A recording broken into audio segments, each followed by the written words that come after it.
Welcome to selfdiscoverymedia.com, where the orchard of wisdom shows are at your fingertips. It ignites your soul, your heart, your spirit, your mind, and your body with illumination from people who have made the journey before you. They're here now to help you on your journey, on your path of self-discovery. We are funded by you, the audience, and the people we interview. If you wish to support us, please go to selfdiscoverymedia.com and press on our Fund Action button. Anything is appreciated. We'd like you to sit back and enjoy the shows. Here we go.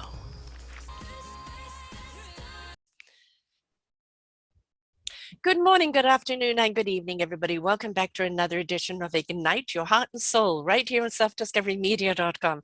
I'm your host, Sarah Troy. My wonderful repeat guest is Denise Schaad, her memoir. We're going to be talking about the Spirit Talks, experience the loss of self to experience the love of self. We have to lose something that does not work for us in order to embrace something that does. She says experiencing the loss of self to experience love of self. All of our experience, however traumatic they are, is an evolution of the soul, fighting the lies within the mind and the path of self-realization. She has learned that the mind's job is to preserve our isolation and our ego mind. It is designed to protect our identities. She has come a long way from the past-filled life of trauma and addiction, and in her commitment and dedication to healing herself, Denise has unraveled the trauma to embracing transformation. And through her willingness to face the darkness with courage, she became empowered, successful spiritual teacher and heart leader. We have done some beautiful shows in the past. So come back and listen to them, but also please look at her book, the beautiful book of Spirit Speaks, because the spirit does speak through you. And she spent the last 20 years discovering what it meant to fully embody spirit, which led her to create this powerful system known as your Elegy Awakening System. With insightful wisdom, Denise guides leaders and entrepreneurs towards embodying their next level of spiritual currency power. I love that. Spiritual currency. Yes. Known for her programs to discover, activate, and illuminate, Denise teaches people how the ego mind is keeping them in continuous emotional loop and guides them to release their emotions to embody the spirit and come into alignment with their true sense of self. And she enjoys with her students allowing spirit to show their emotional stories. She thrives on unraveling how the mind keeps hidden the truth of who we really are. The truth will always come out, right? Welcome back, love. Oh, thank you. Oh, it's great to be here again. I so appreciate this is our third time together, and it's always a pleasure. And I look forward to being with you. As I with you, and you know, spirit currency. I mean, this is something that I talk about all the time, and I have to dive into that one. We talk about currency this and currency that, and everybody refers to monetization and money, but they don't realize the true enrichment and the true abundance lies in our soul, heart, and spirit connection, and that really is the currency of life, isn't it? Oh, absolutely, absolutely. And you know, it is our currency. It is our flow is our currency. And when we make that connection with mind, body, and spirit and soul, you know, the way I write in the memoir is I talk about the soul being the master of the mind. Yes. And the egoic mind. Mm. And what's so fascinating about that is we gave the ego mind a job to protect us. Mm-hmm. So it doesn't know that it doesn't need protection once the soul unites with spirit in the heart. Yes. Yeah, it's nobody's received its message, you know, or handed down the new details or new programming, and also the egoic mind is very much of an outside in living life, where the soul is very much the inside out. And if the ego is still trying to be in control while the soul is taking over the heart and the spirit, there's a conflict, isn't there? There's a huge conflict, which creates a lot of confusion in our thoughts, creates that looping, so to speak. In those processes where we start to realize when that coming together is happening, There is some people, I'm surprised I didn't have a mental breakdown. I'm really surprised because the attacks, both from my own ego and from the outside world, the collective consciousness also. Oh God, and, yeah. And what do you mean you're the light? What do you mean you're not these negative self-talk? And that's, what I just did a short video today talking about the lies that we tell ourselves. And those lies are all those negative things. Yes. I'm not worthy, I'm stupid, I'm crazy, I'm not powerful. All of that is the lies. The truth is always positive. Yes. Always. And heartfelt and always based in love. Always based in love. But when you haven't been raised in an environment that supports that. And, the reason for writing Spirit Speaks was for me to see that trauma happens. And I'm not saying it's a good thing. I'm saying it happens to the best of us. For a reason. And for a reason. It's a way we unravel ourselves. Yes. And we ask for that experience to be able to do that, which is the unraveling of the mind, of a not only a collective consciousness, but as what I saw in writing this book, it's part of my lineage. It's a part of this repeated pattern. And no one in my lineage would stand up and face the dragon. Yeah. Yes. Which is what? It's repetitive programming. The societal, the historical, the dictatorial pattern that is there that was maybe once served us, but is a detriment to us now. It's so interesting that you bring this up because, a part of the awakening is understanding exactly what you said, that we have been controlled. Our thoughts have been controlled, that we have been suppressed. Yes. And my awakening is waking up to the fact that it wasn't all me. Yeah. Yeah. Outside forces were manipulating my thoughts. And even as I see that, the capacity of what I'm saying can't even be grasped by my own mind in this moment. No. And I just took a 4-day motorcycle ride across Nevada and Utah and Oregon with my husband. And when you're on the motorcycle, your mind has to stay focused on what's in front of you. You're present. To be present. But what was interesting is how I was getting attacked with all of these other thoughts as I would ride through town after town. And I was recognizing these are not my thoughts. This is collectively what's going on here. Right. It's heavy. Yes. Oh my God, it is. But why is it heavy? I'll tell you why it's heavy. Because so many like yourself have awoken up to the soul, heart, and spirit meaningful purpose, to the beautiful divine essence of our universal energy, to the whole understanding that we need to rise up to a different frequency, to a different vibration. And more of us are doing that, and we're tilting that scale over. So the people that don't or can't or won't embrace that, they know there's change there. And their voices have become louder in resistance and protest, right? So this is why we're feeling so much of that static, because it's that resistance. And what they say, resistance is futile. Especially during these times. I mean, whether you want to awaken or not, you're going to awaken up to another level. Or be left behind. All will be left, right? Yeah. And even as I was writing, I know that the kingdom is here. Yes. Right? Yes. It's here. But as I look at the external world, what's it going to be? I'm curious, how is this transition going to happen? And I see it differently. Mm.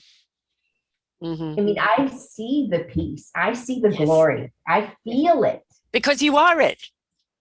Yeah. And that's when we talk about spiritual currency. Mm-hmm. When we start to resonate in that resonance Mm-hmm. of our own truth, Mm-hmm. then we create instantly. Yes. Instantly. When you start to see that, you blow yourself away. Yeah. Right? And everybody in your vicinity, because that's the wavelengths that are going out, right? It's resonating on a totally different vibration there. Right. And it's an exciting time. Yeah. I mean, exciting. And when I work with people, it's bringing them into alignment. And what we're dissecting is my clients have done a lot of work on themselves. They have been practicing meditation, yoga, self growth. They're beyond self growth in their evolutions. Yeah. They're in that self-awareness category. Right. Meaning now we're looking at fractals, like granules of sand of perception of self that's actually tripping them up. It still happens. Yeah. But we catch it quicker and quicker. And what I find fascinating is to dig for those little things, right? In the energetic field, in the chakra system. And what I'm starting to be able to see instantaneously is this moment I mention to them, it's in this chakra that you're experiencing, they instantaneously adjust. Because it's been recognized. That's the problem. Most of the time we don't recognize. You know, I had somebody on just this week where I know that I've had some past lives, you know, persecution and everything else, but also vow of poverty. And this picked up my vow of poverty. And he immediately said, well, this is where the blockage is. That's where the blockage is. That's where the blockage is. And I, you know, thought I had obliterated, I had, you know, totally destroyed that contract. But it's so deep in the cellular that it will keep popping up here and there. And so he felt it, and they said, you're out of alignment when it comes to money. That's why it's not coming to you. And he said, okay, let's just shift that alignment. And that's really what it's about, isn't it? Aligning, opening up those channels, balancing things, being in sync with. And when we're in the egoic or in the fear base, we're in static and we can't receive on that level. We cannot. And it is all about receiving. It is reception, reception, reception. And that came to me about a year ago. You know, we not only, the way I see, we have receptive energy coming upward from Earth, and we have receptive energy coming downward from source, whatever that may be for you. And those two currents must be received. Yes. And what was interesting is we've been taught to ground into the earth, push the energy down. And it never occurred to me until about a year ago. It's about absorbing that earth energy. I'm so glad you have said that. I am so glad you have said that. I can't ground into the earth. I can't, because when I do that, I feel all of Earth's discord with human beings on this planet, right? I feel it completely. And I'm a firm believer that it all comes, you know, from the outside through into our channel to connect then with the earth. A lot of people think that we are the tree that earth feeds us and the root coming up. I know it's not with me. It's the other way around. It is given to me to then share with the earth. Right. And then the earth's energy comes back in that beautiful circle to feed me back up. And it's that constant, beautiful figure eight, infinity, it always in a beautiful swirl. But this, your Mother Earth is saying, will you please stop grounding? I'm hurting. Yes. And yes, we must be present on this earth plane. We chose to be here. But grounding in to the earth would mean I was grounding into this reality. Yeah. Yes. Right? And we can be present in this reality, but I don't want to ground into it. the present is the experience you're having in the moment to have a better experience in the next moment. But if you're grounding, you're almost kind of rooting that experience, and that's what's going to grow. Yep, absolutely. And it's interesting. What I found interesting is a lot of the teachings seem backwards. Yes. Yes. So if you just play with flipping, if flipping it, just play with it. Yeah. Find out if it's true for you. Maybe there's certain portions of the population of us that are meant to ground to the earth. I'm not one of them. No, me neither. No. And what that begins to create is that torrents of energy. Yes. And that torrents of energy is what's allowing us to go to that other dimension within our own mind. Yes, yes, yes, yes, yes. And people think we're just maybe fifth dimensional creatures. We are 6, 7, 8, 9th. We can go way up there. The higher we go, the less we actually need the body. But this body experience that we're having right now is part of our evolution. It's also a gift, because when you can merge that beautiful other dimensional with the sensitivity of the human touch and taste and feel and experience, it heightens all of those senses. And it is the beautiful dance between the two. And this is kind of we're here to learn, but we're also being gifted these beautiful experiences. Which is senses, sensual. We are a sensual energy, right? Yes. And I look at soul wants to experience. Spirit wants to feel. Yes, dance in it. Yes. It wants to feel. And that's what we came here to do, is feel. And that's what that's what the body's for. Yeah, I always say spirit is action. Action, yes. It's the animation. Soul is wisdom. The heart is the resonance of the truth. The spirit is the action for the mind to know what it needs to know when it needs to know it. Yes. And that's when we look at spiritual currency, that's knowing and trusting in our knowing, in our senses, in our ability to feel our way through. And that's what trauma creates, is a desensitization. And kind of getting stuck in the grounding, because you ground into the trauma. Yes. You imprint that. It becomes you. Not something that happened to you or for you. It becomes you.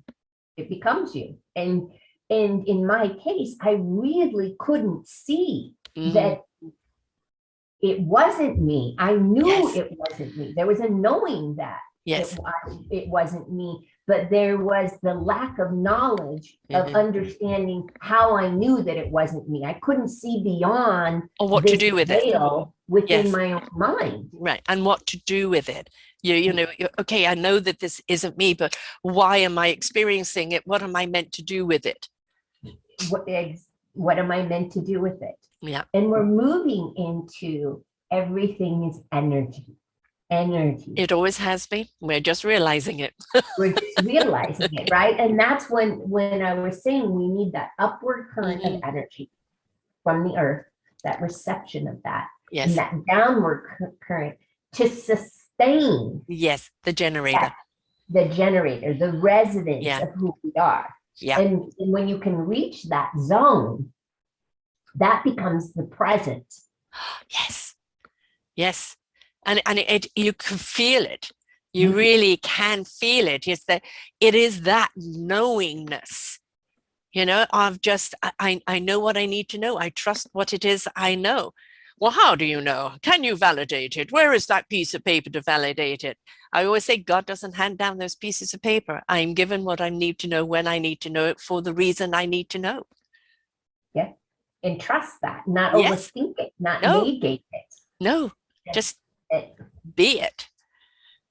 We're not good at being it, are we? We're good at kind of maybe doing or pursuing, but the actual surrender to being is what people aren't realizing, is that, you're not becoming spiritual or practicing spirituality, you are being it. You are immersed in that action and that energy of that knowingness, the heart's soul, spirit, and it is then the guidance system for the mind. It's not the mind deciding, it's the other way around. Right. And we're reversing what's happening now, at least I can say for myself, is that the sensations I feel, the feelings I'm having in my body are now registering to the mind that the experience is safe. Yes. That this is our state of being. And the mind begins to slowly step aside to allow for no thought. Yeah. There really is such a thing as no thought. I mean, there's in those moments of trance-like state in the present moment, you see the thoughts, but you're not connected to them. So your mind is still operating. It's just not operating you. Precisely. You talked about the drive, and I drive down to my daughter, which is an hour and 40-minute drive, and it's over mountains and it's right by the water. But there's certain parts of it that I just want to get through quickly, because as you said, the static, and you could feel the heaviness. I want to get through here, and the other parts where you could just feel the nature and the conduit of the energy. And I don't put the radio on. I'm not thinking of anything particularly. I am just being present. And a thought will swim by and something else will happen, and I don't attach to it. I just let these things dance in front of me and just, be present. And it's like, we think that we need to be thinking all the time. No, those thoughts are always there, but we don't need to attach to them. Absolutely. I heard someone say once that the mind is like a dog. You have to train it to leave it. He's always wagging his tail. Come and pay attention to me.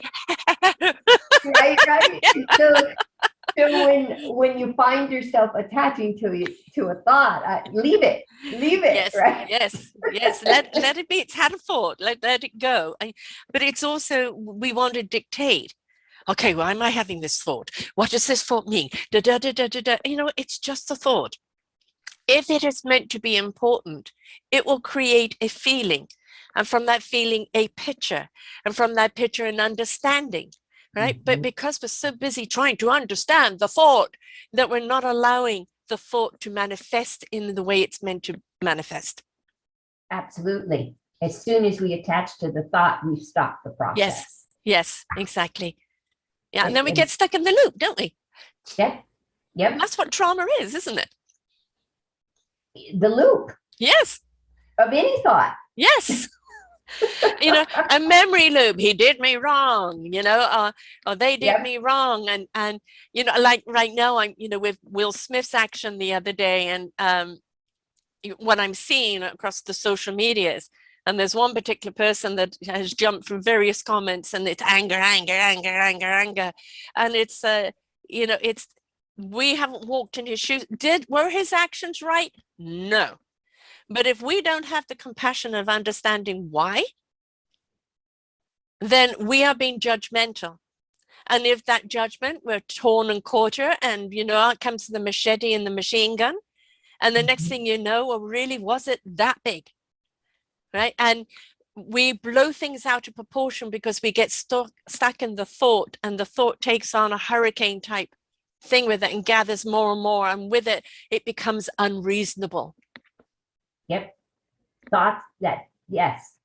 Because if you notice, he was fine with it, he laughed at it, but as soon as he thought about what was said, or saw his wife's reaction, and it created the next experience. Which,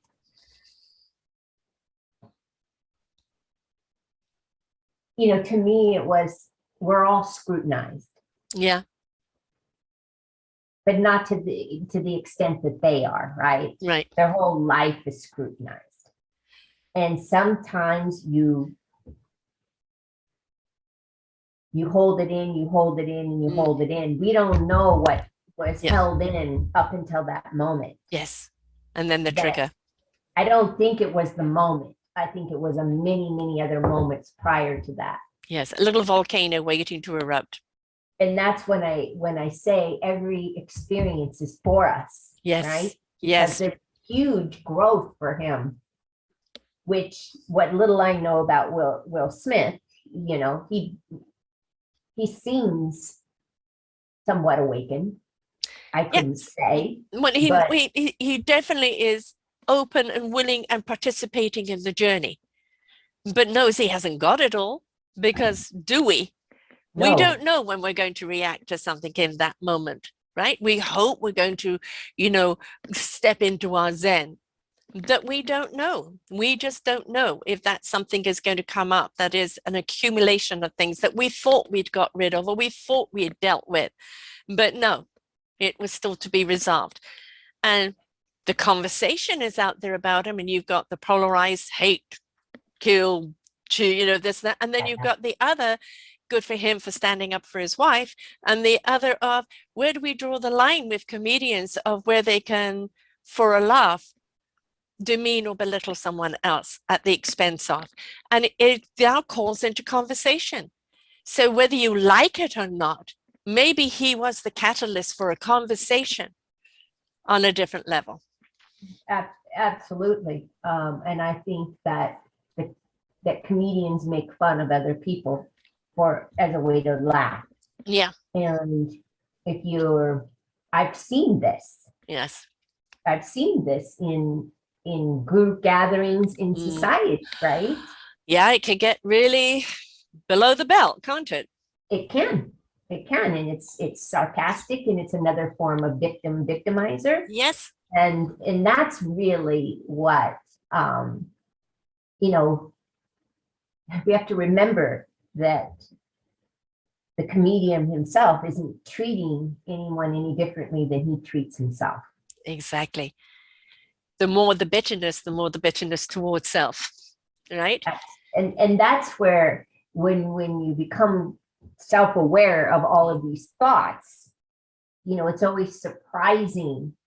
Oh, I still have that reaction to certain things. Yes. Oh, it's still there. That's interesting, right? I always said, that's interesting. Where's that coming from? Is this mine? Yes. Or is it coming from the collective? Which I think at the present moment, and you know this because you've experienced it, especially on your last ride. We talk about being in tune and central. You know, I have another show called Central Expressions, which is about being in tune to our senses. But I'm with you right now that it's actually been kind of quite difficult at times. And I did a show myself the other day on spiritual depression, because we are really feeling that resistance. We're really feeling that pain coming to the surface. And, you know, kind of Will doing that is just another, you know, a part of the volcano that is erupting. And there is a big eruption coming, which is a form of release. But that's the same with our own trauma, our own feelings. That we have to let it release, because if we don't let it release, it boils over and it manifests, and it either causes dis-ease within us or dysfunction outside, but it will always cause a disconnect.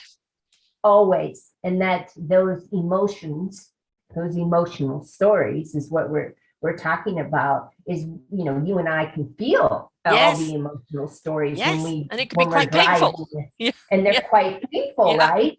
And part of my journey has been able to distinguish that those aren't mine, right? But I can feel it.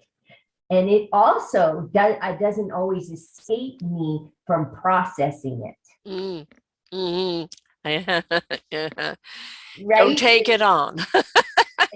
And I had you know, I live on a 300-acre ranch. Lovely. Which is with immense nature, right? And nature is the truth teller. Oh God, yes.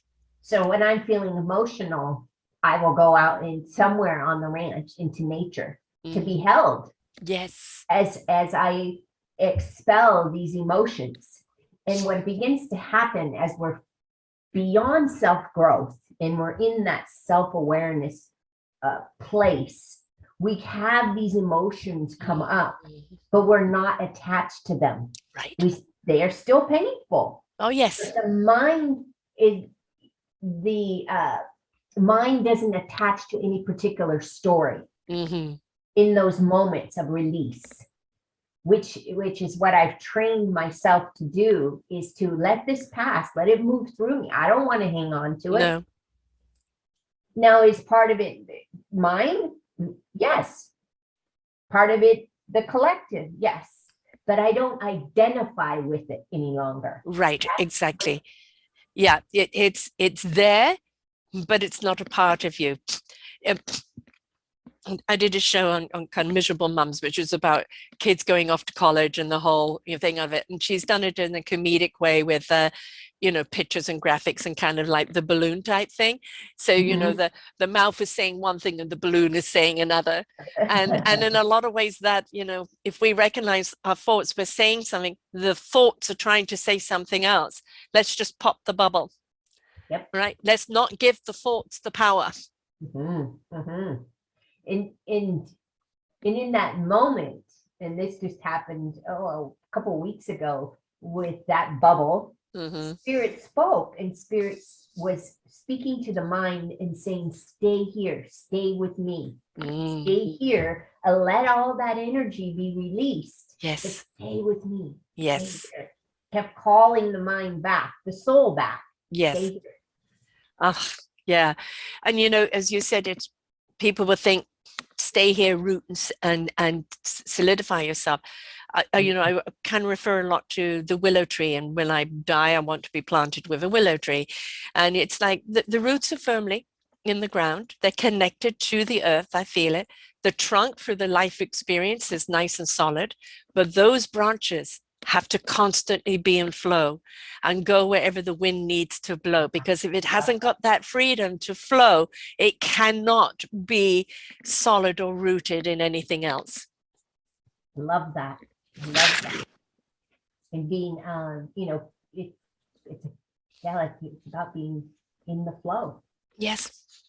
And yes. Spirit knows where we're headed. And it's always guiding us, even when the experiences seem awful. Yeah. They're guided. It's for a reason, right? Every time we experience something, it's for a reason. It's for us to go through it, to experience it and go through the process to understand, that is either old programming or something that is external, not internal, and that it was somebody else's angst or disconnect that was imposed upon you, and that what you seed, what you water, what you nurture is what's going to grow. I used to do a practice with my clients is write down everything that you feel is against you, everything that makes you miserable. Now write down everything that makes you happy and that you're grateful for. Now choose which one you're going to feed. Because when we get to that point where we understand, I don't need to feed this trauma anymore. I don't need to feed this pain anymore. I don't need to feed this dysfunction anymore.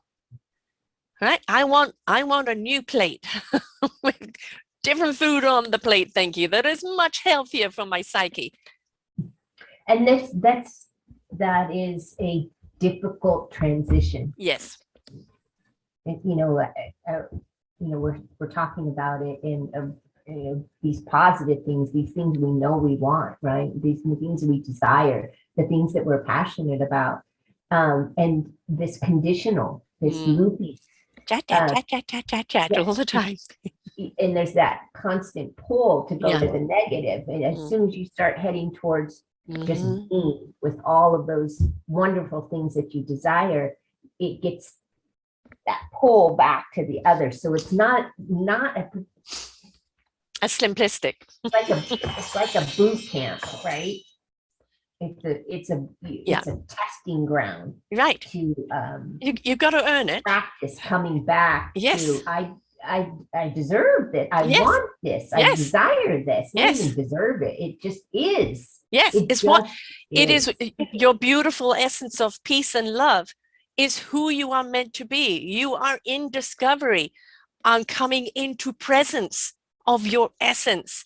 But there are some rules and regulations. You can't take hate, you can't take fear, you can't take pain with you because it doesn't belong there. So you have to go through the process to release and eliminate in order to step into that zone. You do, and it's a practice. It is. I was sitting with abundance, abundance, and really looking at this the other day. And abundance isn't, we're already abundant, Right. right? But it's a feeling of fullness. It's an expansion. Yes. It's not things. Mm-hmm. It's not places. It's Mm-hmm. not people. It's not experiences. Mm-hmm. It's just this fullness of that upward and downward current of energy. That's abundance. It's that kind of gratitude of being, right? Mm-hmm. Every time you give or you do or you share, that makes a difference in somebody else's life. It is a gift right back to you. I know. And I've learned that in the service that I do with my spiritual teaching, with my clients. It's a continual learning for both sides. If I'm in with one of my students, I'm listening just as closely to what I'm saying. Mm-hmm. Because essentially they're me. We're all a part of each other, right? Right. And I'm teaching myself. Yes. This person just chosen to show up and be my mirror for reflection. Mm-hmm. My reflection, right? So I listen to those recordings every week because that's really, I was speaking to myself. Well, the best teacher is those that listens from their students, learns from their students. Yes. If you're a teacher that feel you know it all and you're lauding your information, you've missed the point. Right? When you're willing to learn along with your student and be in that discovery, as you know, with my shows, people say, are you going to ask me questions? No, I'm in discovery of who you are and what you're doing just as much as my audience is. Mm-hmm. Right? Mm-hmm. So I'm in that discovery. It is, let's unravel more. I want more, right? Because there is that reflection back. Show me. Mm-hmm. And that's what spirit is. Yes. We're living in a holographic field and in a mirror. I always think of the inside of a crystal. Yeah. There's crevices and angles, and that's what we're living in. We can turn, and our perception can change, and the whole view of everything can change, and like that. But when you look in that crystal, you are never a perfect image, right? You're cracked, you're this, you're that, you're everything else. And, I love the word flawsome. When we embrace our flawsomeness and understand it is our flaws that has made us awesome, right? What makes a diamond more valuable is its flaw, right? What makes us more valuable is embracing those beautiful flaws, releasing what doesn't serve us, stepping into our service, and being that beautiful essence that we're meant to be. That's flawsomeness. And that's been one of the gifts of writing this book, is getting all of those flaws, all those secrets. Now, our flaws are our secrets, and secrets are really the addiction. Yeah. Right. Or the embarrassment.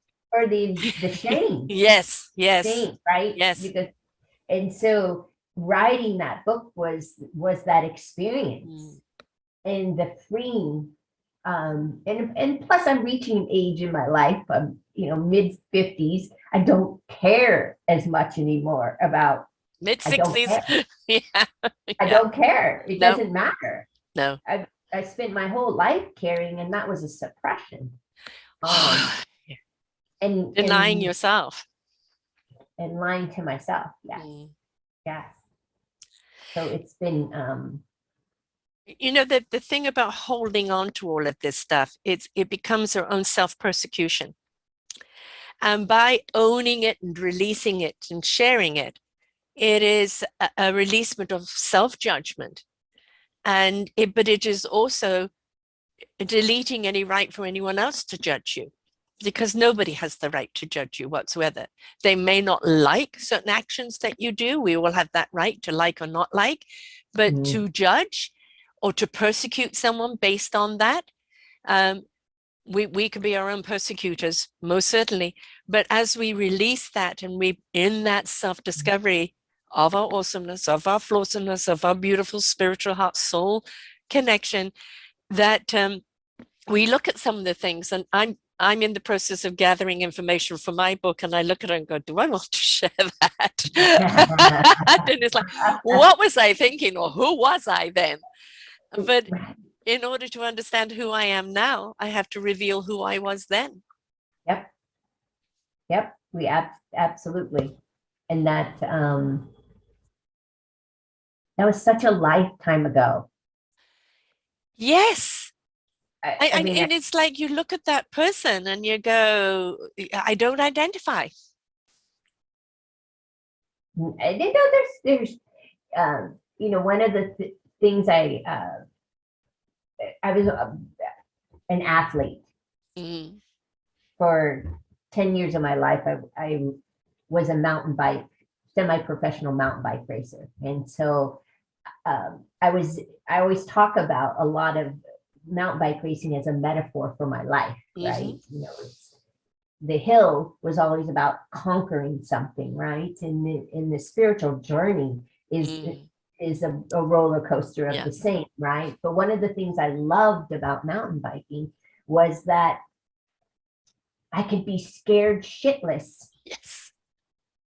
And in that moment of going 50 miles an hour downhill and getting to the bottom of the hill and all my parts were together going, yes, that was exhilarating. That's what the spiritual journey is like. The hero's journey is like. Yes. It's when you face that aspect of that old part of you that was persecuting you. Yeah. And you see that. There's such a freedom in that. When you can see it, finally really see it for what it was. And I remember going, the only one keeping me here is me. And that feeling of kind of shitness and euphoric at the same time. And that is kind of the feeling that as we unravel ourselves and deprogram and release, it is like you look at something, oh God, it had such hold on me. And it's like, I can release this hold. It's my choice, right? Let go.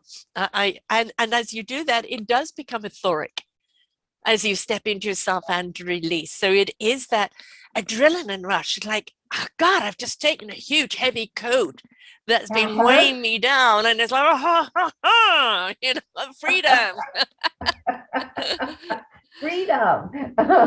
That's freedom. Freedom is from thought. Yes. That's when we're really talking about, letting go. I remember my teachers, just let go. And it'd be like, let go of what? Yeah.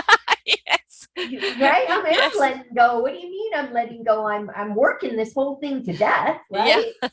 But it never occurred to me to just stop thinking about it. Because when you stop thinking about it, what the core problem is will be revealed. Right now, a lot of programs will pay attention to the verbiage or the feeling that you're in, and let's attack the feelings. But it is the root that you need to dig out. And we don't get to the root if we are so immersed in what that trauma did to us, right? So if we could stop thinking about the trauma and actually, metaphorically in our minds, I'll dig that root wherever it is. Suddenly that root you start seeing floating by, right? Okay, that was what it was, right? And it's like, okay, now you're rootless now, mate. You've got no land here to root in. But because we're so busy trying to think it and understand it, we're not allowing ourselves to go through the process of feeling and releasing it. Yes. I was I'm a competitive person. That's what the point I was going to say about the mountain biking. And my grandkids, I have a 6-year-old granddaughter and an 11-year-old grandson, and they race dirt bikes. Mm. And I go out almost every weekend to watch them. And I watch this competitive part of who I am. Now, Right. it's not a part of myself I want to discard, No, but it's just redirect. it's redirected, Yeah. right? It's not about beating someone else. No, It's about, and I the think accomplishment of self, of of self. experience. Mhm. It's you compete with yourself. You're Yeah. continually pushing yourself. You're playing these games Yeah. within yourself. And that's what I teach my grandson. When you're out there riding, play with the clock. Yeah. Go faster that lap. Mm-hmm. Overcome that hill that you couldn't overcome. That's all it's about. It's not about the person ahead of you. Right. It's about who you become each time you come over one of these obstacles. Yes. It's And scary. don't think it, but feel it. Listen. You know, if that feeling kind of comes up, no, this isn't the time to take that leap. Yep. Right. Yeah. You know, my son skipped school one day and went to a friend's ravine, and they have this big huge hook over a 20-foot ravine, and they would swing. And he said that he got on it and his foot wasn't secure, and he went to get off it, and the guy said, well, my girlfriend can do it. So ego stepped in, he did it. I get a phone call from the hospital. He has fallen 20 feet down the embankment. When he was in the water and woke up, his leg was behind him. He snapped his femur in half, right? So he actually picked his leg up and put it back. And he said that every instinct told him not to do that, but the ego was challenged. And I think, you know, the best thing we can teach our athletes is to listen to that instinct. And I'm going to refer back to Will Smith in King Richard. Mm-hmm. You know, he had a plan. And as he went through that plan, he watched all those young tennis players in the juniors, and he watched how the parents would berate them. And then, you know, the stars end up being drug addicts or in trouble or this or that. And he said, not for my kids, right? They're going to get A's, they're going to have an education, they're going to learn how to deal with those pressures. Mm-hmm. So then we already know they're excellent tennis players, but they've got to be everything else as well. Yeah. Right. And trust those instincts. And that's why they ended up being exceptional players, not just because of their talent, but because they had everything else well rounded. And I think I don't like the word compete or compare when it comes to humanity, right? When it comes to each other or to ourselves, to comparing ourselves with other people, we can challenge ourselves. We can push ourselves, but we must always listen to our inner core message and listen well. Mm-hmm. Mm-hmm. Sometimes it's hard to hear that voice. Ego gets in the way. Ego gets in the way. But when you really look at, when you can, and I don't think there's not anyone that's listening to this cannot say that when they needed to hear, it was loud and clear. Yes. And I invite everyone to look at those landmark moments in your life. Yeah. And what was guiding you? Mm-hmm. What voice were you listening to? Mm-hmm. And that's what I write about, is those landmark moments and listening. It's when we really listen, we make choices that are beyond us. Yeah. And we can follow through. Yes, because when you're in trauma or tension or stress or anything else, everything about you shuts down. Mm-hmm. There is no clarity, right? The heart needs to be open for the soul to speak to it, for the spirit to know the action, for the mind to know what it needs at that time. Mm-hmm. So that's why we say breathe, take a breath, loosen up, let the flow run through you, and trust how you feel the knowledge, not think the knowledge. Mm-hmm. We've been so conditioned, though, with our thoughts as being the intellect, the superior intellect. And yet we're incredibly dumb as a race because we're still Neanderthalic in the way we treat each other. Yes. Yes, the way we treat each other. because we don't come from the heart, soul, and spirit. We come No, from the egonic mind. My way is better. I'm more superior. protect my identity, Yes. protect me, whatever that may be, Or whatever the cost. with the cost, right? And I was even thinking about this or reflecting on this the other day about cities. Mm. You know, nature, when you get in nature, the trees speak to you, the grass speaks to you, everything is speaking to you to remind you of who you really are. Yeah. And when you get into a city and you get bombarded by billboards, sounds, lights, reverberating off the oh, concrete. Yeah. and you know, how can you find your soul in those Yes. moments when we're so overstimulated with everything? And I think cities are meant to suck the life out of you. And that's why we're invited to go out into the countryside, or this is why we need more greenery, more parks, you know, more rivers, more everything else. And this is why on a sunny day, you see thousands of people congregating towards that to get that experience, to be able to download. I live here in Victoria, BC, and we have the waterfront there, and it's a beautiful walk when the wind is blowing, clear out the cobwebs, the water is slapping against the shore, the dogs are chasing sticks, the kids are riding bikes, you know, the trees are rustling in the wind, and everything about it is rejuvenating. And it's innate. Yes.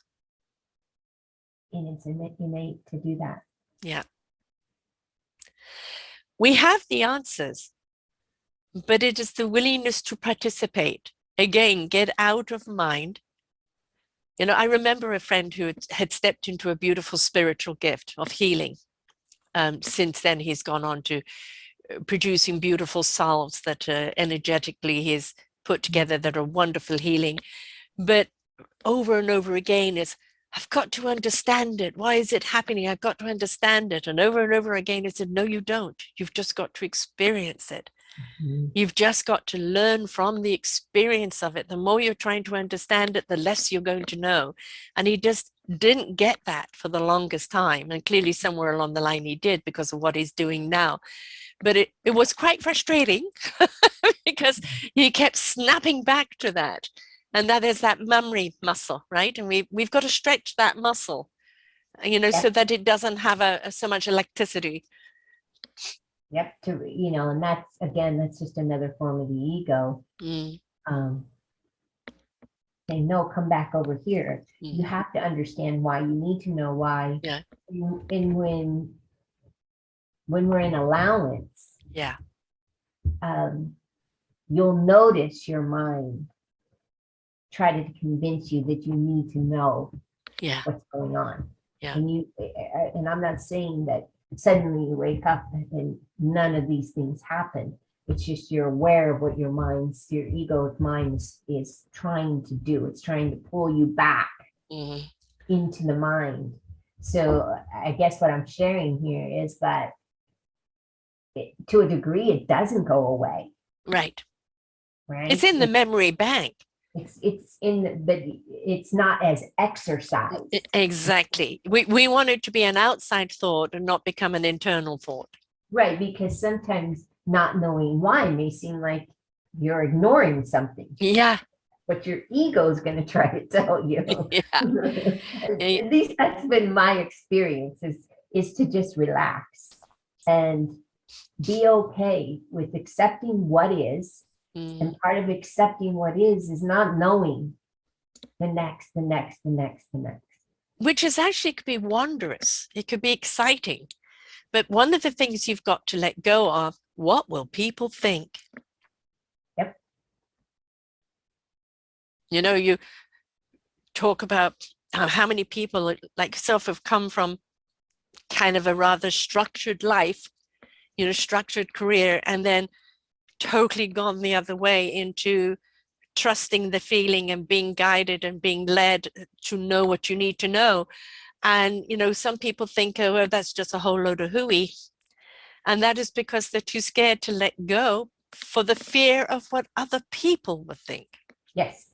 Yes, and I talk about that being the people have perceptions of Mm-hmm. us, which Mm-hmm. creates an identity. And when you start to really become awakened, you start to notice that when you enter into Mm-hmm. someone else's bubble, you're being identified as a certain role in that bubble. Mm-hmm. And you can choose to play or not play. Yeah. But when you start showing up as I'm not going to identify myself as what you perceive me as. Yes. Those relationships begin to shift, Mm-hmm. maybe fall apart Mm-hmm. entirely, right? And that's part of the process of becoming aware. Right. Is we're changing these dynamics in which we've been operating in that keeps us in that egoic perception. And you know, I even have like my daughters, it's really interesting. They over time they see me. Yeah. They see me. And I had an experience with my brother just recently. And I thought he was seeing me in this particular reaction that he had is like, oh no, that's our dynamic in which we grew up in. He doesn't see me. Mm-hmm. Yeah. But Oh, when that interaction began to happen, I was like, oh, this is like so dysfunctional in the dynamic in which we grew up in. And I saw the way that he had to be in control and how he controlled me. And mm-hmm. in this incident, I knew exactly what was going on, right? And I could change my own perception of myself. Yes. And not allow that. I mean, we really, other people's opinion has got nothing to do with you, right? Yes. You know, in a way, you know, and it's my sister kind of gets what I do, but she doesn't understand why I do it. She did call me a communistic do-gooder, which I had to laugh at. My brother is an author. The way he writes, he's totally in the spiritual world. The way he lives, is humbug. I've interviewed him a number of times on his work. And even with my own kids, I notice I switch channels. Yep. Right now, they know they see, you know, who mom is today, what mom is doing. They're very proud of it. But they're not quite ready to completely immerse themselves into that wholly. So I know that we all have different channels in the way we communicate, and that's okay. I'm not losing anything of me. I'm just not being the whole of me because it's too much for them at this time. Yes. Yes. I like that. I like that. It's And not costing me anything, right? right. And as long as you're aware that Yeah. you're not changing who you Yeah. are to be in that relationship, then it's only benefiting the greater whole. Right. So just being a different volume set. Yep. Yep. Right. And some people can't be in that Yeah. resonance. Mm-hmm. Yes. You know, And then they see me talking to someone else or interviewing someone they know, and then they see the true essence of the energy, and it's like, oh, but it's not quite yet ready for that whole channel between us yet. And that's Mhm. okay. They're still in their own self-discovery. That's right. Right. And one day they will get there, and then it will be you know, it's my son. This is my 10th anniversary this week of podcasting. In June will be 9 years of my own network. Um, my son was always pushing monetize, monetize, monetize, mom, monetize. You know, I'm a businessman, and I go, okay, you've got to understand the podcast business, etc., because I do everything by donation. And eventually he said, okay, I get it. I'm sorry. I was pushing you to monetize where really you're already enriched and abundant. That is your commerce. And, you know, whether people see that a commerce and match it with the dollars, that is on them. And that this is, you know, your gift to give, and that you can't do anything else other than what you're doing, mom. I understand that now. And, you know, finally got there, which was great. Because we do want to be seen by our family. We do want to be seen by our children, but they're going to see us from where they're at, not where we are at. So don't hold it against them. Don't say, you don't see me. Just keep giving them glimpses that they can acknowledge until eventually they get to the point where they can see the whole of you. And in the meantime, they see the glimpses in the whole Yes. of themselves. Yeah.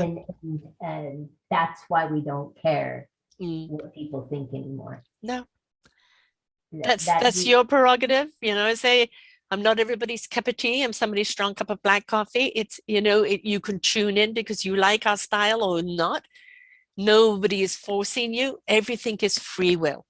We're there if you want us. right, right. That's all we can be.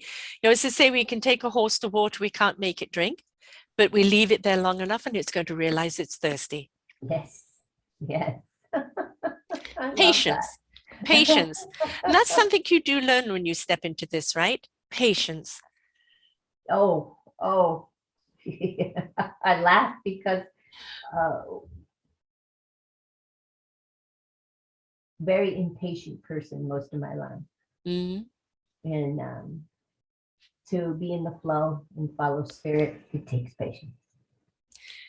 It takes faith. It's you have a vision, you have a goal, there's something you want to achieve, and you will when the alignment is right. Mm-hmm.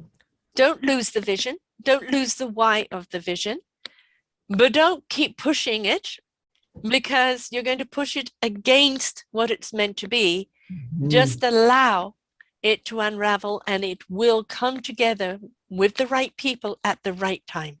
And that's something you have to be very patient of and surrender to. Yep. It's was what I was reminding me of is as I start when it took me 2 years to write Spirit Speaks. Mm-hmm. It was just part of my process. That was the reason I wrote it, right? But I started painting when I started writing.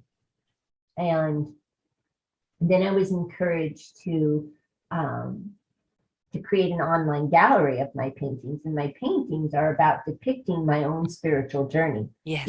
Each painting showed me where I was on my own evolution. And so I have an online gallery. It's called Denise Schaad Art. And there is fine artists and not comparing and remembering that I'm just here sharing. Someone will get what they need from me sharing this part of myself that wanted to be expressed. And spirit just keep painting. Now I can't say that I don't like, oh my gosh, these people are artists. But always remembering, don't compare yourself. This is not what it's deadly. It's deadly to compare. Somebody is going to look at your picture and it's going to speak volumes to them in that moment. Somebody else may look at it and go, nice painting. Yep. Right. And again, you put out the book, we put out these shows, you put out your art, you put out your program. How people are going to receive it and what they're going to do with it is out of our hands. And I love that you said that, because that's exactly something that I've been, I'm curious who these people are going to be that read the book and appreciate the art and enjoy it, all of it. I'm curious to find out who they are, because this is part of my journey of self-expression is through this writing and through this painting. So interaction is something that isn't done enough when people are on the journey. They kind of go so inward that they forget to connect outward. And it's like, as you are awakening your soul, spirit, and heart, and going on this journey of embracing your divine essence, you will come across other people that you go, oh yeah, I feel it, or I see it, or I hear it. Reach out and connect. You know, who knows where that connection is going to go, whether it's a comment on social media or comment on the painting or comment here on these shows, folks, because that comment helps us understand you get it or you got something from it. But it also is that interaction of keeping the story going in another realm. Yes. yes, that interaction. And you know, as you know, you've been doing this for 10 years, and a lot of times you don't get any feedback. Oh, many times. Many, Yeah. many times. Yeah. And then you just get that one. It changed my life, or it did this, or it did that. Right. Yeah. Yep. I had a gentleman come to me for a different reason. And I knew on a spiritual level, for my own spiritual evolution, I was meant uh, to be with him. It was convincing him. He wanted me to invest in his company, and I said, no, I think we're supposed to work together on the spiritual realm, because we both need, our energies need to come together and meet for spiritual evolution. And I Right. knew it. Mm-hmm. And it took me about a week to get him to see that. I'm like, spiritually, we're supposed to be together for something. And when our energies come together, it's the most magnificent. I mean, spirit's there, it's alive. Yeah. But that was something I couldn't let go of. It's Right. like, no, I don't want to invest in your company, but I want to work with you. Yeah. You know, Yes. I know we're supposed to be together. I don't know why. Right. Well, that's part of the exploration. Exactly. The thing is trust the why, you know, trust the feeling, right? Okay, you know, we're resonating on the same vibe here. Let's see where it goes, because that is just the introduction. That is just the door opening. What's happening behind those doors is the exploration. And when you do it together with those succinct energies, it is the wonderment. I love the wonderment. When I first started doing these shows, I had no idea how to do it. I did them live for the first 13 months. You talk about things going wrong, they went wrong, right? And it was learn from it. But it was that discovery, you know, as you said, through all that you've done and for the books that you've done and the teachings you've done, I don't know how many shows it is, 2,500 or more shows that I've done over the last 10 years. And as you know, they're an hour long or more, that I have learned so much about myself. And it has been such a wonderful evolution of my own spirit, which was always there, but felt it had to be in the background. And now it's fully immersed out in the front ground. And that's why people like yourself, we keep doing shows together, because we know the energies dance, right? Yes. And that's the beauty of it. Share the energy, folks. Share it. Let it reveal. Let it just go where it needs to go, right? There is no other agenda other than the elevating of our divine energy. When I go out into the world, right, even on this coming into the show, writing this book, I don't know how spirit is going to touch your life. I don't. No. And I don't need to know why. I just need to remember that every interaction with another human being is an opportunity for spirit to do what it knows that the other person needs the best. All I do is show up. I have had so many authors who have come back after I've interviewed them, and they've said, I thought this book would do this. It ended up doing that. Oh my God, it just went further and touched more lives in such different ways than I ever thought it could. Right? And that is the greatest gift back, because you think it's going to do this, but people will pick it up and it does that. And that's the thing, is this, like a child, we prepare them and then we let them go. Yeah. And then as they explore and they achieve this and do that, it's like, wow, how extraordinary is that? How wonderful is that? And so, you know, I hate any form of dictation, because I'm very much about allow. And when we just put it out in good faith and good spirit, we allow it to go where it needs to go, like a river flows down around the riverbed. It's interesting to watch that, though. It's going to be interesting in 6 months or a year from now, with the feedback from the book of people sharing their stories of how I didn't expect it would do this or expect it would do that, or I'm glad it's done this and I'm glad I've done that. And that's why feedback is important, folks, because it just opens up all those other beautiful chakras and energy fields that, it's not just one dimensional. We want it to be a beautiful rainbow, all of the chakras fed. Uh, and it's like where I encourage people to do either, podcasts, books, like books, book Mhm. meetings, have podcast meetings. Everyone listen to the show and then afterwards talk about what they got from it, what Yes. they saw, what they learned, and then share together. Because this was my perception. This is what I got. I got this, got that, got, and my God, when you've got a beautiful smorgasbord of gots, right? Share. Oh, and when you come together and share, just yesterday, my husband and I listened to a podcast, and it was interesting when we talked about it this morning, what he remembered and Mm, his perception of it. We didn't listen to it together, we listened to it apart, and then we came together and talked about it.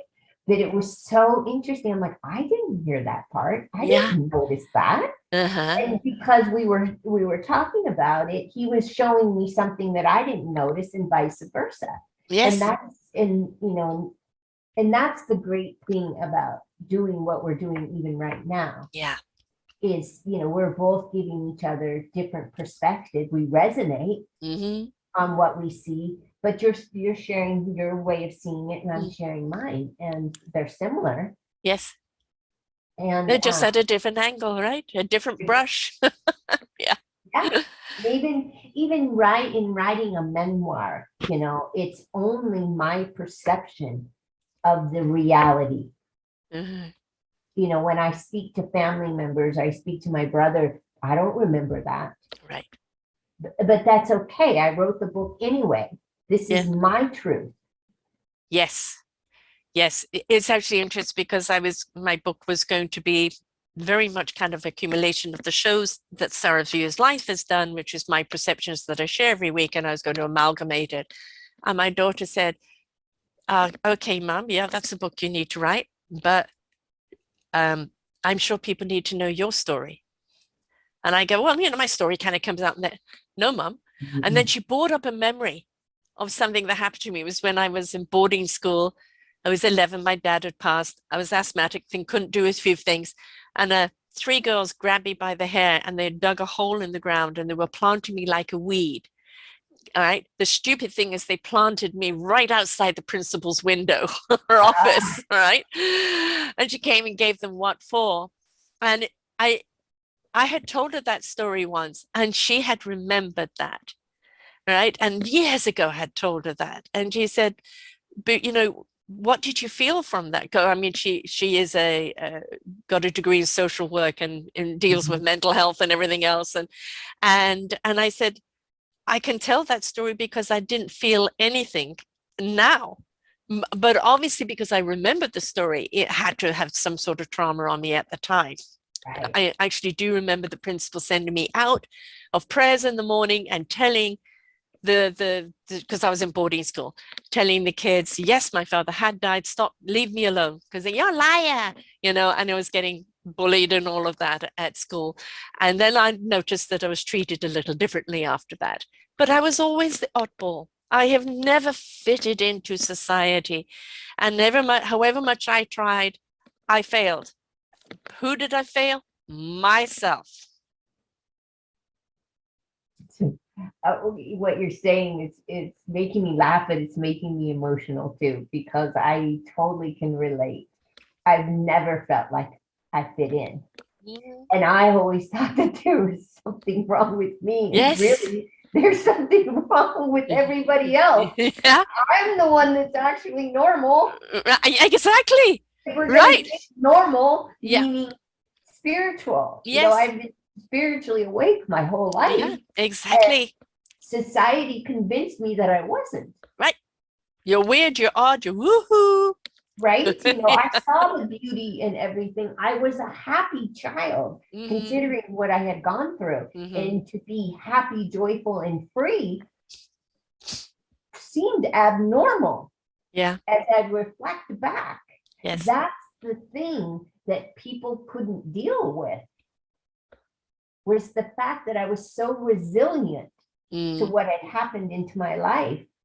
I kept my happy, joyful, and free until I couldn't any longer. Right. And that's the moment I lost myself, is Yes. when I said, it's too much work to fight for my happiness in this family any longer. And I think that's what happens to a lot of children. We were indigo kids, here to ignite the heart and souls of others, but we got shut down. But we couldn't be suppressed for too long, because that's what we're here to do, to keep igniting those heart, souls, and spirits.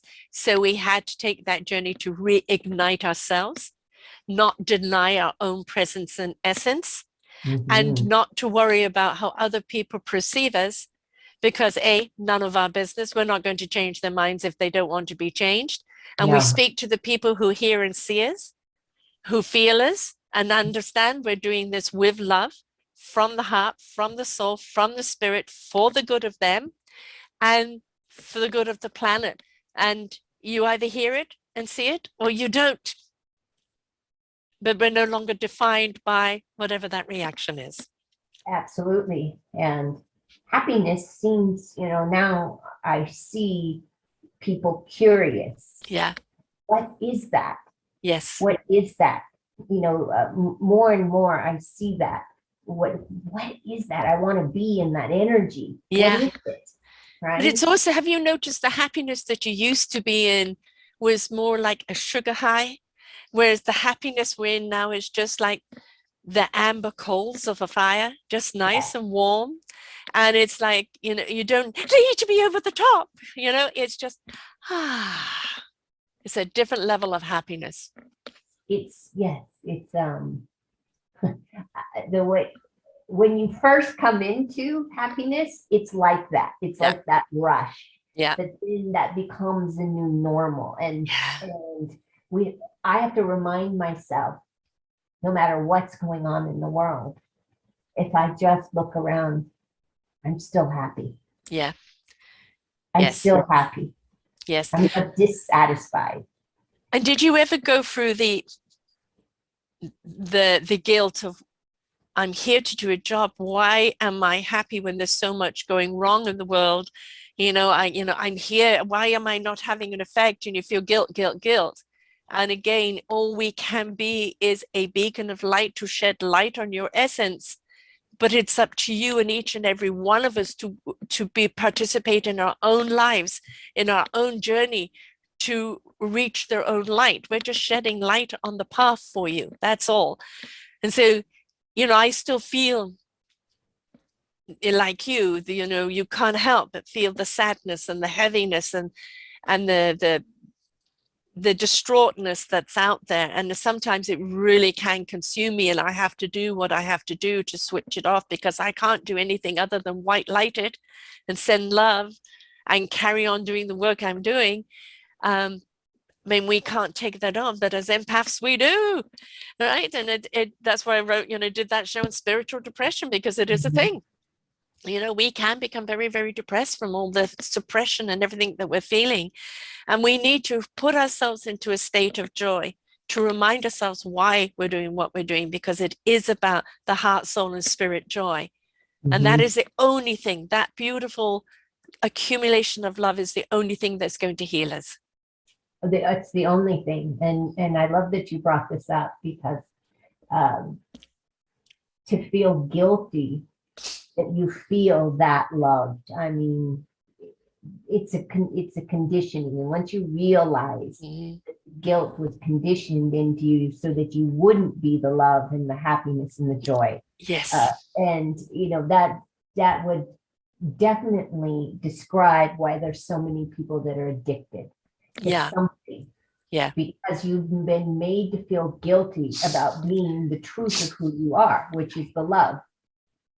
And to me, addiction is it's not about the substance. It's about that feeling of guilt and shame. And denial about who you really are. And what you're really here to do.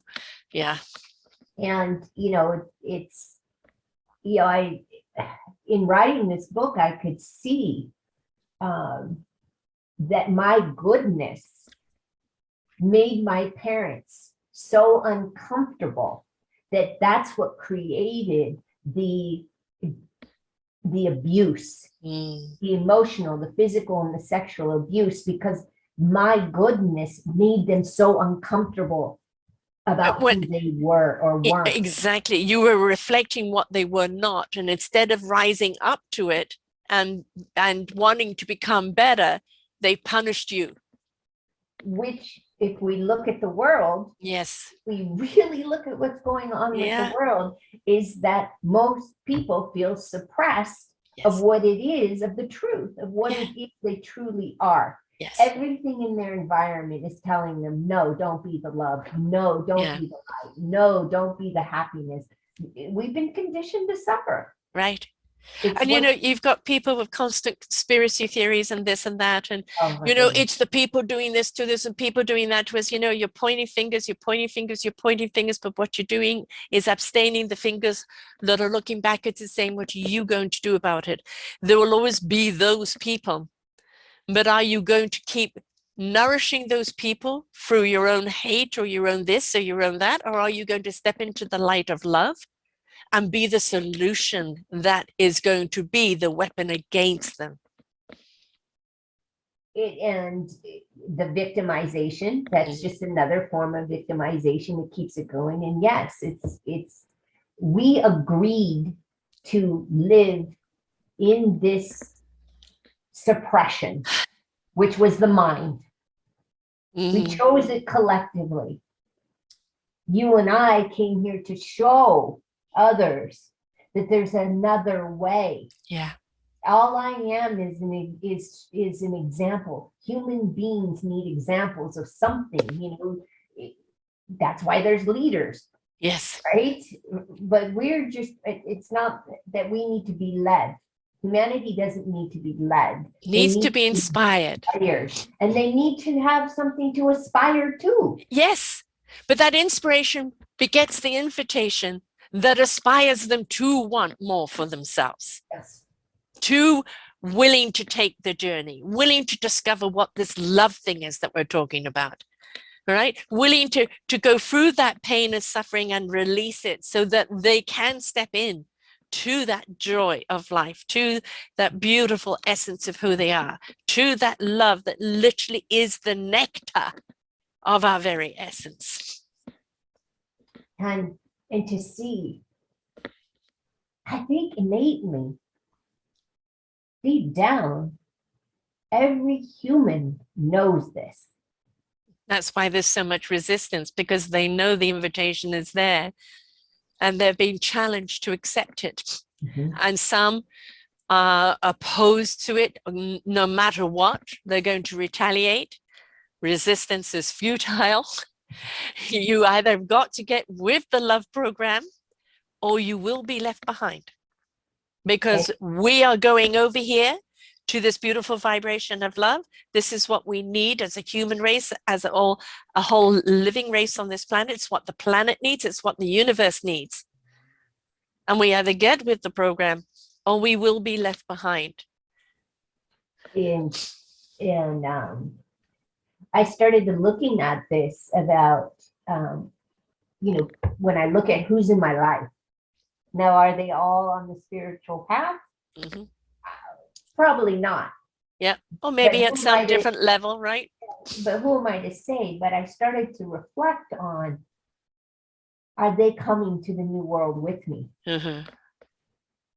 Right? And when we start to really look at, they wouldn't be in my life if there wasn't that aspect of them there, right? Right.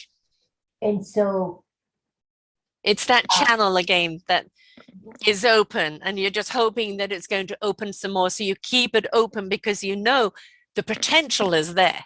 The possibility is there. Right. It's just, so I look at that like, oh, that's interesting. When someone shows up, it's like, oh, are they going to be in the new world? Well, the new world is within you. It's your inner world, right? Yes. And in what we're talking about here is discovering that inner world. There's only love there. It's not a new world order. It's a new No, world of no. loving.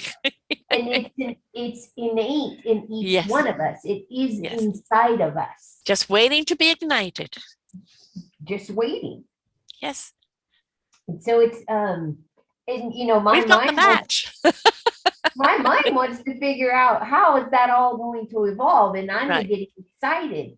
I'm assuming you are too. Is Mhm. that let's come on, let's get this done now. Do you feel literally right here in your chest an urgency and an excitement and the elevation of that energy, despite what we're feeling on the heaviness on the outside, that something spectacular is coming to really whoosh, open it all up? Is it coming or is it already here? It's here, but I think it's going to be elevated. It's going You to know, be I've elevated. been saying for a long time, they're turning the volume up on us every year.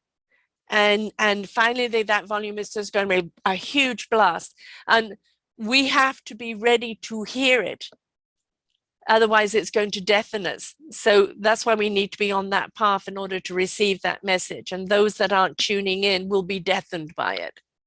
And then even you and I don't know if you've noticed this, but there's levels. Like we can only attune Yes, to a level, and then that becomes the norm. And yes, then we make a jump, and that becomes the norm. yeah, Yet if we jumped straight into it, possibly we would just blow up.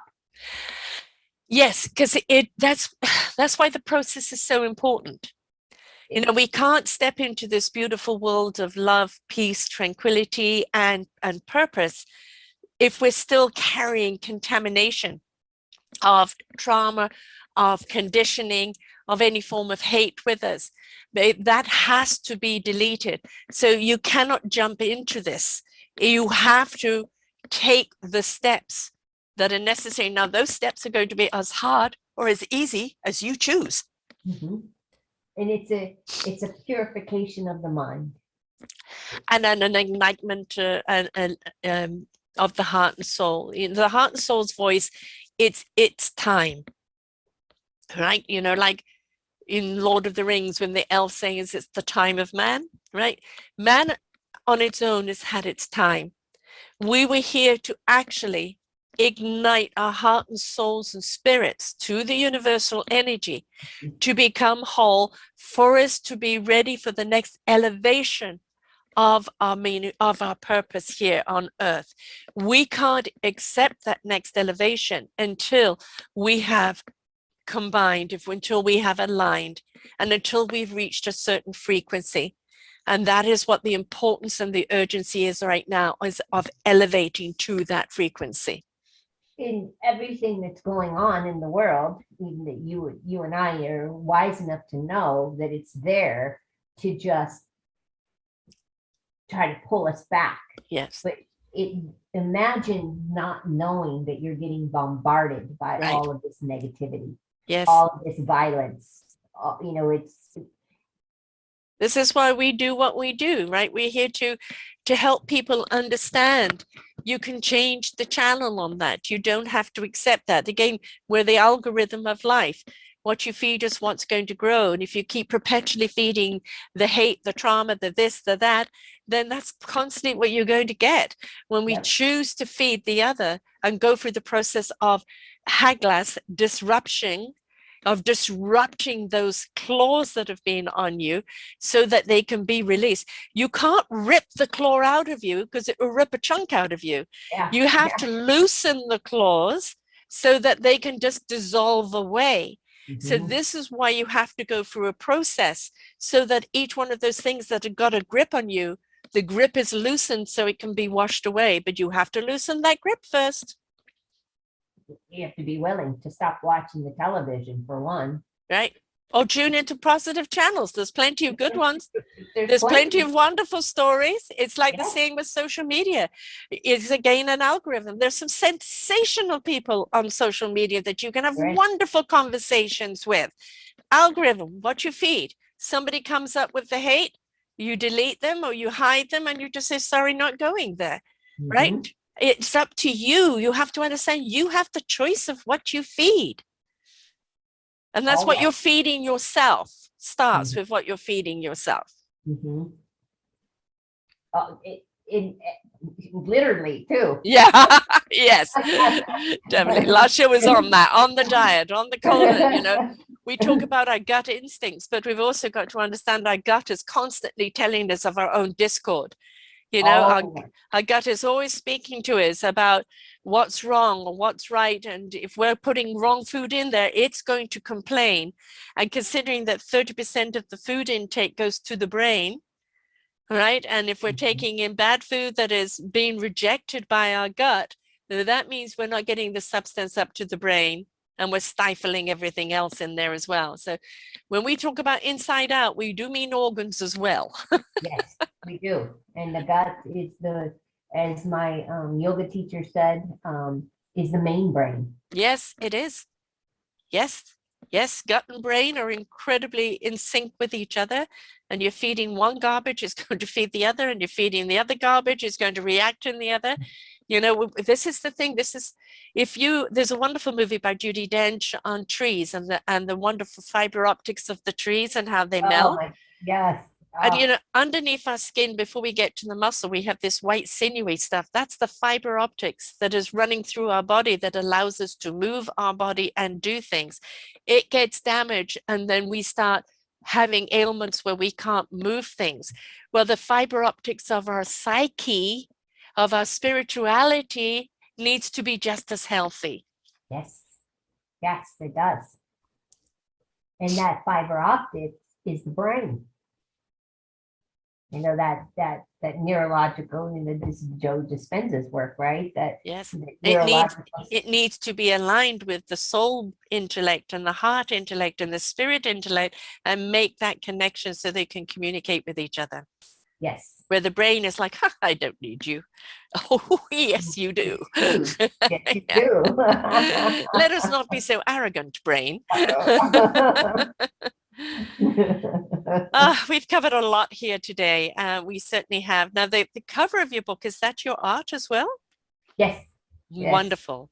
Beautiful. And again, you're painting my colors, those blues, as you can see. I love those colors in there, but the movement and the growth and the flow of everything, which is wonderful, and kind of the seeds and the allowing, that everything that is there. And I obviously assume that this drew itself as to be the cover of the book. It did. It did.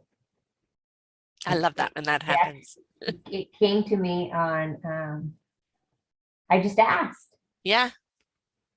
What's the cover of the book supposed to look like? And there it is. It's about connection. Yeah. That's staying connected. And it's not that we ever weren't connected. No, we've just disconnected ourselves. That's all. Believe that we were disconnected. Yeah. Those fiber optics aren't meeting and talking to each other, and it's about, again, going back to balance and alignment, isn't it? Everything being in sync with one another. Everything. And it is. Everything has its natural rhythm. Yeah. Right now we're working with energies astrologically, planetarily, yes. Individually. Yes. Everything is here to help you to evolve.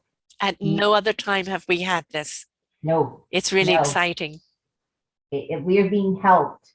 The force is with us. Absolutely. Yeah. Around you. I mean, it's just, we have so much help right now. And it's just a question of, can we get out of our egoic, arrogant, and insecure mind to understand what we're being given? I think it's possible. Oh, I know it's possible. It's possible. But it's a question we have to ask ourselves. It is a question. And it's a training. Yeah. But before you can even do the training or go through the process, you have to ask yourself that question. Am I willing? Am I willing to master my mind? Yeah. Yeah. And let the soul in. And the soul can't speak through a closed heart. So the heart needs to be open, and the spirit can't go into action if the heart and soul aren't speaking to it. So it is, and action is needed. Spirit action is needed. yet it's exciting, as more and more of us come together, of the awakened um, indigo children, the Yeah. crystal children, Yes. all of us. Yes. So we came from the future. Hmm. And Okay, parents. We can't wait for you to catch up. yeah, exactly. Yeah. But 4.5 years ago, I was given the saying, the universe is going to shake us up, to wake us up, to step up, to change it up, and to grow up. And that grow up is not only vibrationally, but as adults. Come on, time to grow up. Get out of your own ego and realize you are a part of something far greater. Come and join us. It's beautiful. Right. What I was listening to something last night, and it said, the awakening is realizing that God is within, Mm-hmm. Always has been. and acknowledging that. And my journey has been about who is God? What is God, right? And even that question doesn't even matter anymore. No. It doesn't even matter. If you want to look at God as a person, an entity, or an energy, we are all a part of. Every single one of us is made out of those particles of the universe. The earth particles, every particle out there in the universe, we are all made out of that. So therefore we are all a part of the God system. And, God created us to experience himself. So we're creating our reality to experience ourselves. Yes. And what was God? God was peace, was love, was compassion, was kindness and caring, right? It's an energy. Yes. It's not a man with a beard. It's energy. And what our mind and our psyche has been trained to believe is that it's a man who condemns you, right? Right. So even when you say the word God, that's not automatically your mind goes there, even though you know that that's not the truth. No. And every single relation, when you look down at its origins, every single perception, which is really just those different religions are just a perception of the truth. It is about love.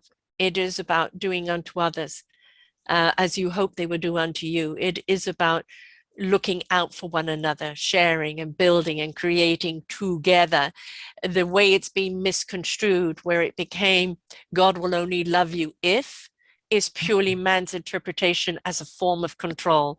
If we can let go of that God and understand the God of truth and love is within you and ignite that, you will be in heaven. Go out and talk to a tree. Yes. You'll know who God is. Yes. And there is no man in that tree.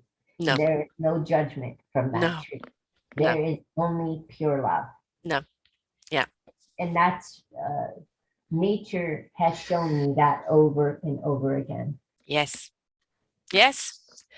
Nature has the answers, and we are part of nature. And our disconnect from nature is a disconnect from ourselves. And when we talk about alignment, our chakras need to be in alignment for the flow to constantly come through us. So, the way we eat, we could feed our chakras, we could feed our soul, our heart, our spirit, our thoughts, feed us all the diseases. It's taking ownership of our beautiful gifted instrument and learn how to play it so we can join the orchestra of life and create a harmony that is a symphony that is an invitation to all. But we are all in this together. We're all a part of it. And, as we close off, let's look at the Ukraine. It's David facing Goliath. Never have we had ever in the history of time the world coming together through social media, fighting a war against the giant, right? And they have stood defiant. They have stood together, Molotov cocktails against tanks, right? They have fought tooth and nail against the injustice of an unrighteous war, and they've held their heads up high. And we have given them our loving energy as a source of divine energy against the enemy, right? And you can bombard it, you may win the battle, but no force can win the war against love. And I think as you were speaking, what I was seeing is this whole Ukraine David Goliath story. It's showing you what you're doing to yourself. It's just an example of what your mind is doing to your heart. Yeah. So if you want to look at, it's not really the Ukraine against Russia. No. It's Russia being the mind and Ukraine being the heart. And they're showing you this battle that's going on within humanity. That's all it is, within yourself, within your own psyche. Yeah. And look at how many people have become involved in that heart, and how many people are inspired by that heart presence. How many people has it ignited their own heart to look at their own mind in their life? Everything happens for a reason. And the era of the Russian mindset, the era of the Weinsteins, the era of even the Trumps, the era of all of those people, they are the dinosaurs that we need to let go of, because they pull us down, but we had to go through their hell to understand we wanted heaven. That's right.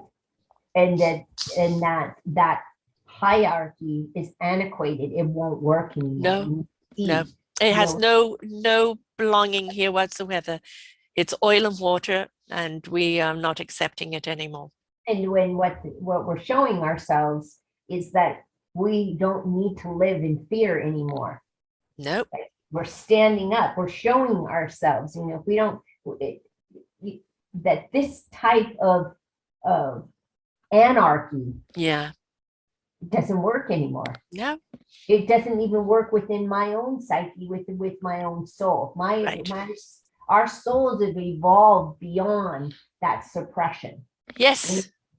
You can't go backwards now. The more and more you ignite, the more and more it gets full, the more and more there is resistance is futile. You are on that journey, and the more and more you immerse yourself into it. And you may look back at, I did my own show a little while ago of milestones, of sometimes looking back to see where you come from is a wonderful way to see how far you've propelled yourself, or that maybe you still need to propel yourself on. And it's not going back to looking back to go back. It's looking back to see how courageous, how strong, how many abilities you have, and look how awesome you are now. And you gain knowledge. Yeah. And that's what we're gaining when we're looking at what's going on in the world. Is knowledge is wisdom. Yes. You can only expand the mind as far as your gnosis, your knowledge. So as far as the wisdom is understanding which knowledge is relevant, right? Knowledge is knowledge. It's a knowledge bank. But when you step into the heart, soul, and spirit's wisdom, you know which knowledge is relevant for that moment. Right. To navigate, and more and more, we're going to use that knowledge, that wisdom, to navigate more of the destruction that will come. Right. Yeah. Than we've thrown at us. And I remember years ago having dreams about spiritually evolving, like you knew the rules of this plane, but knowing how the spiritual plane operated scared me. It's like, oh, I know what this is, but I don't know what that is. Yeah. So and I would see it in my dreams. Like, you've got to be able to discern. Yes. And that's a feeling, isn't it? It's a feeling. Not a thought, it's a feeling. You've got to be able to discern your own feelings. Yes. And that's how we're going to navigate. This sense of self is our tool to navigate what's to come. Feel the thoughts, don't think them. Yes. Because when we feel them, we understand what they're there for. When we think them, we get caught up in a spiral. We do. and we go down self-destruction road. Once again. Well, my love, how what programs you've got for people right now? How do people get hold of your book? You can get my book on spiritspeaksbook.com. You can pre-order the book. The book comes out live on April 12th. Right now you can pre-order Kindle. You can get my spiritual teachings, and you can contact me through yourenergyawakening.com. And one of the things that I'm offering is on that is a year-long mentorship program. Also, you can take the Spirit Speak quiz on yourenergyawakening.com that'll let you know which program is best for you. And then if you want to see my artwork, you can go to deniseschaadart.com and look at the spiritual journey that I've taken and see if any of those resonate with you. Excellent. spiritspeaksbook.com for the book. It's also going to be on Amazon, and yourenergyawakening.com. And she's also on Facebook, yourenergyawakening.com, Instagram, yourenergyawakening.com. And please, when you come to the site, selfdiscoverymedia.com, put in her name. You have to spell it right. Denise, Denise. Schaad,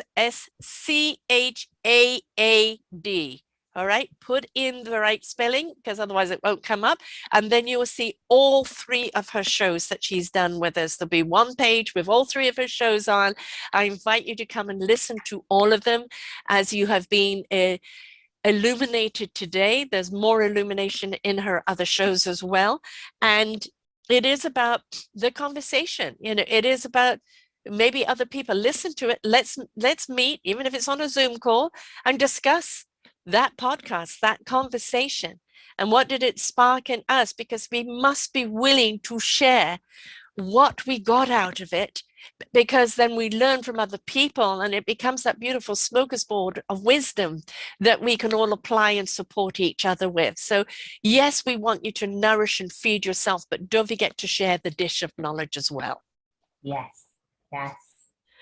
Always a delight to have you here. I know you're going to be back again, always. We have spoken for nearly 2 hours, which was very, very easy to do. And, it's just full of just wonderful divine spirit, and I love it. Thank you so much. Always a pleasure. Thank you very much. Get the book, folks. When you've heard who she is today, and then you read about from where she came from, it's an invitation through that inspiration for you to know that no matter what you've been through, you too can embrace your heart, spirit, and soul and be in that same essence that we're talking about. Anything is possible when you are willing to take the journey. Read the book, share the book, then start taking your own journey. And she's got this wonderful course for you. She'll help you on your way. You are never alone, but you still got to participate, right? Until next time, folks, bye for now. We hope that you enjoyed the show right here on selfdiscoverymedia.com. Please tune in to our selfdiscoverymedia.com/shows, and you will see all the other genres that we have from you. Every week on Tuesday, we bring you new shows from illuminating people. If you know someone that should be interviewed, please contact us at info@selfdiscoverymedia.com. Now stay tuned for your next show.